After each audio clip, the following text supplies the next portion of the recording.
सभी साईं भक्तों को ओम साईं राम। आज श्री साईं सच्चरित्र हिंदी से अध्याय 37 चावड़ी समारोह। इस अध्याय में हम कुछ वेदांतिक विषयों पर प्रारंभिक दृष्टि से समालोचना कर चावड़ी के भव्य समारोह का वर्णन करेंगे। प्रारंभ। धन्य है श्री साईं, जिनका जैसा जीवन था वैसा ही अवर्णनीय लीला विलास और अद्भुत क्रियाओं से पूर्ण नित्य के कार्यक्रम भी। कभी तो वे समस्त सांसारिक कार्यों से अलिप्त रहकर कर्मकांडी से प्रतीत होते और कभी ब्रह्मानंद और आत्मज्ञान में निमग्न रहा करते थे। कभी वे अनेक कार्य करते हुए भी उनसे असंबद्ध रहते थे। यद्यपि कभी कभी वे पूर्ण निष्क्रिय प्रतीत होते तथापि वे आलसी नहीं थे। प्रशांत महासागर की तरह सदैव जागरूक रहकर भी वे गंभीर, प्रशांत और स्थिर दिखाई देते थे। उनकी प्रकृति का वर्णन तो सामर्थ्य से परे है। यह तो सर्वविदित है कि वे बाल ब्रह्मचारी थे। वे सदैव पुरुषों को भ्राता तथा स्त्रियों को माता या बहन सदृश ही समझा करते थे। उनकी संगति द्वारा हमें जिस अनुपम ज्ञान की उपलब्धि हुई है उसकी विस्मृति मृत्यु पर्यंत न होने पाए, ऐसी उनके श्री चरणों में हमारी विनम्र प्रार्थना है। हम समस्त भूतों में ईश्वर का ही दर्शन करें और नाम स्मरण की रसानुभूति करते हुए हम उनके मोह विनाशक चरणों की अनन्य भाव से सेवा करते रहें, यही हमारी आकांक्षा है। हेमाड पंत ने अपने दृष्टिकोण द्वारा आवश्यकतानुसार वेदांत का विवरण देकर चावड़ी के समारोह का वर्णन निम्न प्रकार किया है। चावड़ी का समारोह। बाबा के शयनगार का वर्णन पहले ही हो चुका है। वे एक दिन मस्जिद में और दूसरे दिन चावड़ी में विश्राम किया करते थे और यह कार्यक्रम उनकी महासमाधि पर्यंत चालू रहा। भक्तों ने चावड़ी में नियमित रूप से उनका पूजन अर्चन 10 दिसंबर सन 1909 से प्रारंभ कर दिया था।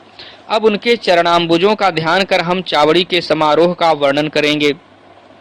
इतना मनमोहक दृश्य था कि देखने वाले ठिठक ठिठक कर रह जाते थे और अपनी शुद्ध बुद्ध भूल यही आकांक्षा करते थे कि यह दृश्य कभी हमारी आंखों से ओझल ना हो। जब चावड़ी में विश्राम करने की उनकी नियमित रात्रि आती तो उस रात्रि को भक्तों का अपार जन समुदाय मस्जिद के सभा मंडप में एकत्रित होकर घंटों तक भजन किया करता था। उस मंडप के एक ओर सुसज्जित रथ रखा रहता था और दूसरी ओर तुलसी वृंदावन था। सारे रसिक जन सभा मंडप में ताल, चिपलिस, करताल, मृदंग, खंजरी और ढोल आदि नाना प्रकार के वाद्य लेकर भजन आरंभ कर देते थे। इन सभी भजनानंदी भक्तों को चुंबक के समान आकर्षित करने वाले तो श्री साईं बाबा ही थे। मस्जिद के आंगन को देखो तो भक्त गण बड़ी उमंगों से नाना प्रकार के मंगल कार्य संपन्न करने में संलग्न थे। कोई तोरण बांधकर दीपक जला रहे थे तो कोई पालकी और रथ का श्रृंगार कर निशान आदि हाथों में लिए हुए थे। कहीं कहीं श्री साईं बाबा की जय जयकार से आकाश मंडल गुंजायमान हो रहा था। दीपों के प्रकाश से जगमगाती मस्जिद ऐसी प्रतीत हो रही थी मानो आज मंगल दायिनी दीपावली स्वयं शिरडी में आकर विराजित हो गई हो। मस्जिद के बाहर दृष्टिपात किया तो द्वार पर श्री साईं बाबा का पूर्ण सुसज्जित घोड़ा श्याम सुंदर खड़ा था। श्री साईं बाबा अपनी गादी पर शांत मुद्रा में विराजित थे कि इसी बीच भक्त मंडली सहित तात्या पाटिल ने आकर उन्हें तैयार होने की सूचना देते हुए उठने में सहायता की। घनिष्ठ संबंध होने के कारण तात्या पाटिल उन्हें मामा कहकर संबोधित किया करते थे। बाबा सदैव की भांति अपनी वही कफनी पहनकर बगल में सटका दबाकर चिलम और तंबाकू साथ में लेकर कंधे पर एक कपड़ा डालकर चलने को तैयार हो गए। तभी तात्या पाटिल ने उनके कंधों पर एक सुनहरा जरी का शेला डाल दिया।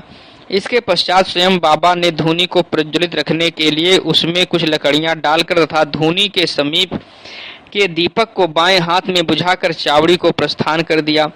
अब नाना प्रकार के वाद्य बजने आरंभ हो गए और उनसे विविध स्वर निकलने लगे।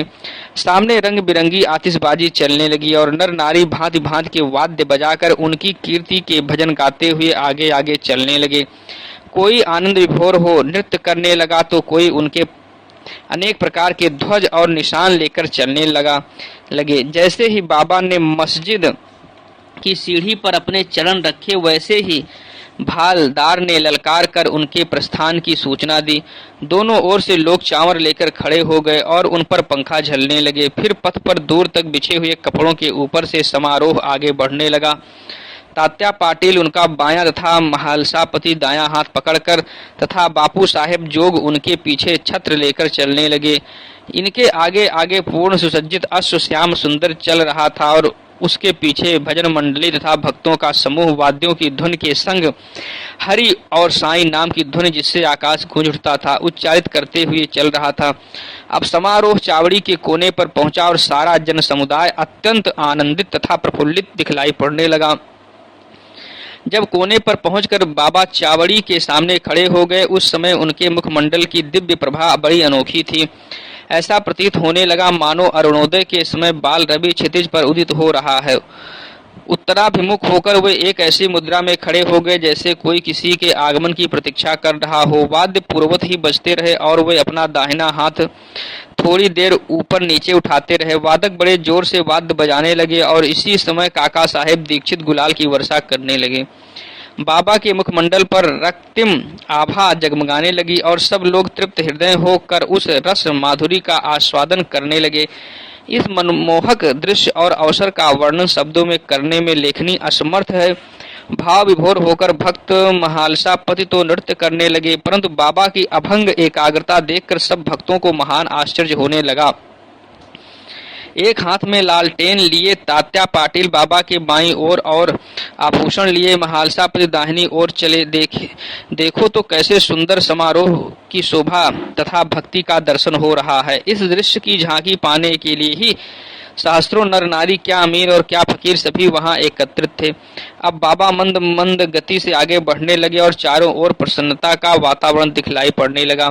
संपूर्ण वायुमंडल भी खुशी से झूम उठा और इस प्रकार समारोह चावड़ी पहुंचा।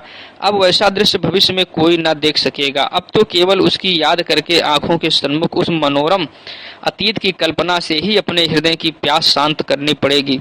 चावड़ी की सजावट भी अति उत्तम प्रकार से की गई थी। उत्तम चांदनी शीशे और भांति भांति के हांडी, लालटेन, गैस बत्ती लगे हुए थे। चावड़ी पहुंचने पर तात्या पाटिल आगे बढ़े और आसन बिछाकर तकिए के सहारे उन्होंने बाबा को बैठाया। फिर उनको एक बढ़िया अंगरखा पहनाया और भक्तों ने नाना प्रकार से उनकी पूजा की। उन्हें स्वर्ण मुकुट धारण कराया तथा फूलों और जवाहरों की मालाएं उनके गले में पहनाई। फिर ललाट पर कस्तूरी का वैष्णवी तिलक तथा मध्य में बिंदी लगाकर दीर्घ काल तक उनकी ओर अपलक निहारते रहे।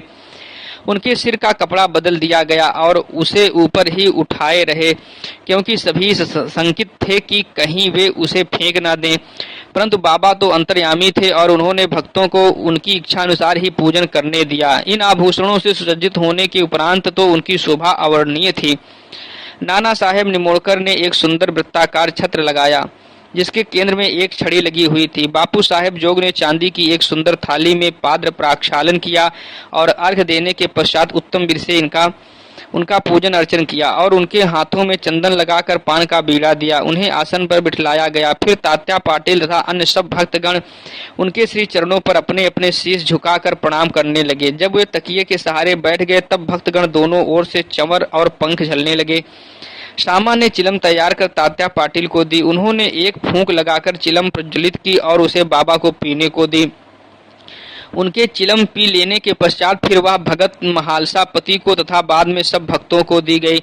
धन्य है वह निर्जीव चिलम, कितना महान तप है उसका, जिसने कुम्हार द्वारा पहले चक्र पर घुमाने, धूप में सुखाने, फिर अग्नि में तपाने जैसे अनेक संस्कार पाए, तब कहीं उसे बाबा के कर स्पर्श तथा चुंबन का सौभाग्य प्राप्त हुआ। जब यह सब कार्य समाप्त हो गया तब भक्त गण ने बाबा को फूल मालाओं से लाद दिया और सुगंधित फूलों के गुलदस्ते उन्हें भेंट किए।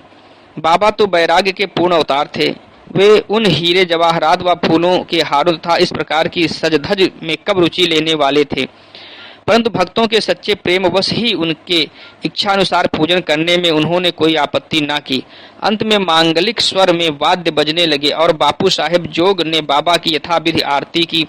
आरती समाप्त होने पर भक्तों ने बाबा को प्रणाम किया और उनकी आज्ञा लेकर सब एक एक करके अपने घर लौटने लगे। तब तात्या पाटिल ने उन्हें चिलम पिलाकर गुलाब जल इत्र इत्यादि लगाया और विदा लेते समय गुलाब का एक पुष्प दिया। तभी बाबा प्रेम पूर्वक कहने लगे कि तात्या, मेरी देखभाल भली भांति करना। तुम्हें घर जाना है तो जाओ, परंतु रात्रि में कभी कभी आकर मुझे देख भी जाना।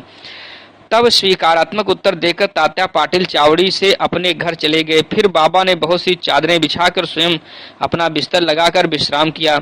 अब हम भी विश्राम करें और इस अध्याय को समाप्त करते हुए हम पाठकों से प्रार्थना करते हैं कि वे प्रतिदिन शयन के पूर्व श्री साईं बाबा और चावड़ी के समारोह का ध्यान अवश्य कर लिया करें। श्री सद्गुरु साईनाथार्पण मस्तु। शुभम भवतु। बोलिए सच्चिदानंद सद्गुरु साईनाथ महाराज की जय।